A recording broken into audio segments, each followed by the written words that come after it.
Let's start with a number that shouldn't be possible. A memory chip company just posted a gross margin of 84.6%. This is not a software company. It's SanDisk, which makes NAND flash. A normal NAND gross margin is 20 to 40%. On the same day, its former parent, Western Digital, also reported revenue up 44% year over year, gross margin expanding from 41% to 54%. A year ago, these two were one company. In February 2026, Western Digital spun off its flash business into a standalone SanDisk and kept only the hard drives. 6 months after the split, they reported on the same day, and it's the same story told in two legs. That story is the AI storage supercycle. The logic is simple. AI is moving from training to inference, and inference is a fundamentally storage-intensive problem. Every AI interaction creates content that has to be stored and retrieved. The more inference runs, the more data has to be kept. Roughly 80% of the data in a data center ends up sitting on hard drives. That's Western Digital's battlefield. High-performance enterprise SSDs are SanDisks. Two product lines, both lit up by AI at once. So how does SanDisk get to an 84% gross margin? The answer isn't an accounting trick.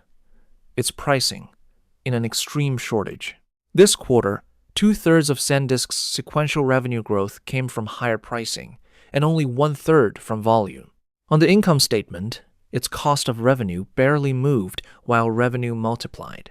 So almost all of that price increase dropped straight into gross margin. And the key move, SanDisk has locked that pricing into multi-year contracts.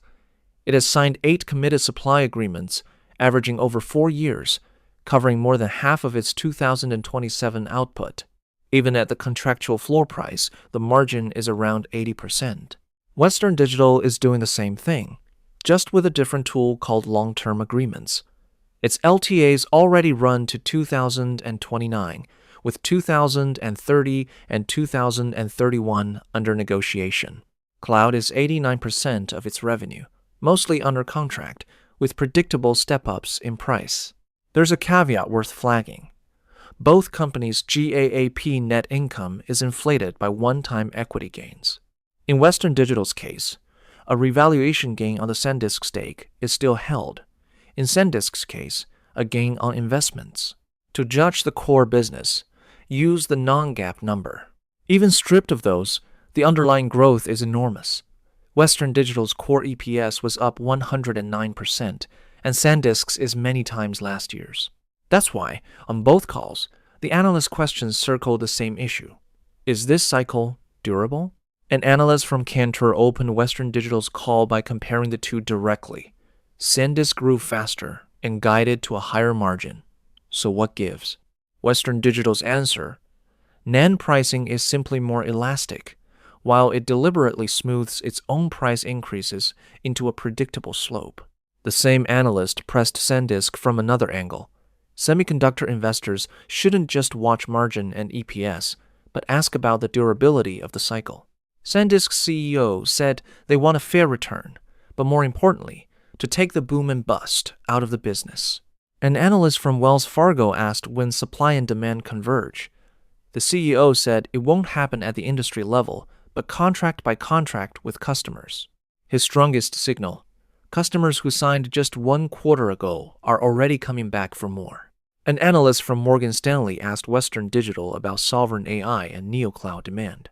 Management said neoclouds, frontier AI labs, even physical AI companies like autonomous vehicle makers are all competing for supply in a very tight environment, which gives them pricing leverage. Same cycle, 2 different ways to ride it. SanDisk is the sharp spike, revenue up 372%. Western Digital traded that instant elasticity for certainty. For next quarter, both guided higher.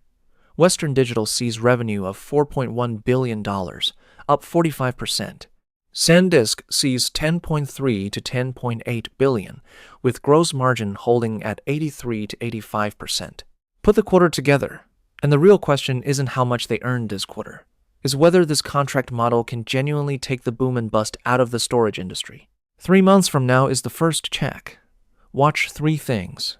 First, whether these extraordinary margins are a cycle top reading. Second, whether the long-term contracts keep expanding visibility to 3 to 5 years.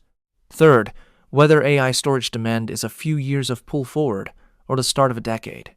Get those three right, and the storage duopoly story truly holds up.